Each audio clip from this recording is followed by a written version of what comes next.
Hello दोस्तों, आपका मेरे यूट्यूब चैनल पर स्वागत है। आज हम गुप्त साम्राज्य के बारे में पढ़ेंगे।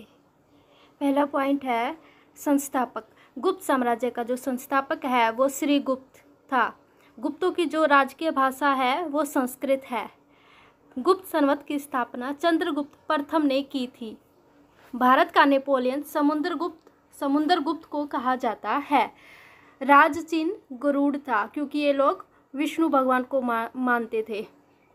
उपाधि अश्वमेधकर्ता की उपाधि समुद्रगुप्त को मिली थी। अश्वमेधकर्ता की उपाधि समुद्रगुप्त को मिली थी। फाहियान चंद्रगुप्त द्वितीय के टाइम पर आया था। फाहियान जो कि चीनी यात्री था, चंद्रगुप्त द्वितीय के टाइम पीरियड में वो आया था। नालंदा विश्वविद्यालय कुमार गुप्त ने बनवाया था। इसकी स्थापना कुमार गुप्त ने करवाई। तो साम्राज्य के बारे में आज ये मैंने जितना भी स्लाइड में लिखा है सब कुछ इम्पोर्टेंट है, सब अच्छे पॉइंट्स है, प्रीवियस ईयर से उठाए गए क्वेश्चंस के वन लाइनर में कन्वर्ट करके बनाए गए हैं। ठीक है ना, तो आप अच्छे से करना इसको रिवाइज। गुप्त वंश की जो टाइम पीरियड था वो 275 से लेके 550 ईस्वी तक था। 75 और 550 25 का मल्टीपल है, ये इसलिए याद हो जाएगा। गुप्त 25 का मल्टीपल 275 550 ईस्वी। शक विजेता चंद्रगुप्त द्वितीय यानी 2 नंबर, और शक का जो स है वो 2 नंबर से स्टार्ट है, तो 2 मैच हो रहे दोनों, इसलिए ये याद हो जाएगा। शतरंज का खेल जो था वो एक गुप्त काल से स्टार्ट हो। शतरंज एक गुप्त ही है, क्या पता क्या नंबर आ जाए, वो ऐसा ही था ना गुप्त काल से। हूणों का आक्रमण स्कंदगुप्त के शासनकाल में, हूणों कुछ अजीब सा वर्ड है ना, हूणों स्कंदगुप्त के शासनकाल से शुरू हुआ था। इन गुप्त काल स्वर्ण मुद्रा, सोने की मुद्रा को दिनार कहा जाता था, चांदी की मुद्रा को रूपक कहा जाता है। रैसे रूपक, रैसे रजत।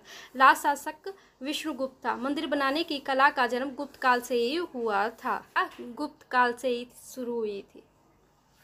नेक्स्ट है गुप्त वंश 275 550, तो हमें याद कर लिया। शक का जो विजेता था से, अच्छा ये भी हो चुका है। अग्रहार ब्राह्मणों को दिया जाने वाला भूमिदान था। भूमिदान। अगर हार मिल जाए तो हम खुश हो जाएंगे। ऐसे ब्राह्मण जो होते हैं उनको अगर भूमिदान में दिया जाता था तो वो खुश हो जाते थे। कुछ भूमि के प्रकार थे गुप्त साम्राज्य के टाइम पे, तो जैसे क्षेत्र है, वास्तु, खिल, अपराहत, चारागाह। क्षेत्र यानी खेती योग्य क्षेत्र। ऐसे देखो मैंने डब्बा बनाया था रेक्टेंगुलर में, एक क्षेत्र है जहाँ पे खेती की जाती थी, तो खेती योग्य है। वास्तु, हम वास्तुकला देख के निवास मतलब घर वगैरह सब बनाते हैं ना, तो इसलिए वास्तु से निवास जहाँ रह सकते हैं लोग।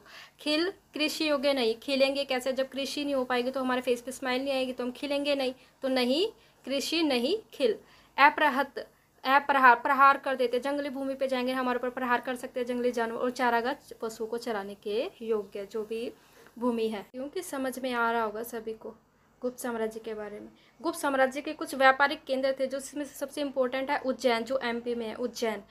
चंद्रगुप्त द्वितीय के शासनकाल में संस्कृत का एक फेमस कवि रहता था जिसका नाम है कालिदास, और आयुर्वेदाचार्य रहता था धन्वंतरी, नाम है उसका। चंद्रगुप्त द्वितीय यानी 2 नंबर के पास हम 3 व्यक्ति को लेंगे, कालिदास, धन्वंतरी, ब्रह्मागुप्त। जो ब्रह्मागुप्त वो अनेक फेमस विद्वान था। कालिदास की कृति है अभिज्ञान, आएगा यहाँ पे, ज्ञान शाकुंतलम, अभिज्ञान शाकुंतलम।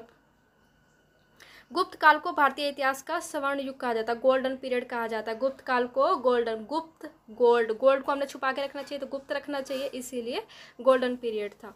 जो कालिदास की कृति है अभिज्ञान शाकुंतलम जो है, ये राजा दुष्यंत और शकुंतला की एक प्रेम कथा है। और चंद्रगुप्त द्वितीय के बारे में याद कर लेना, संस्कृत कवि कालिदास था, और आयुर्वेदाचार्य धन्वंतरी, और अन्य प्रसिद्ध विद्वान थे ब्रह्मागुप्त हो गए इसके ना, ये ब्रह्मागुप्त, ब्राह्मीर और धन्वंतरी, कालिदास, ये सब याद रखना। ठीक है, thank you so much. Subscribe करना मत भूलना, सब्सक्राइब करके जाना।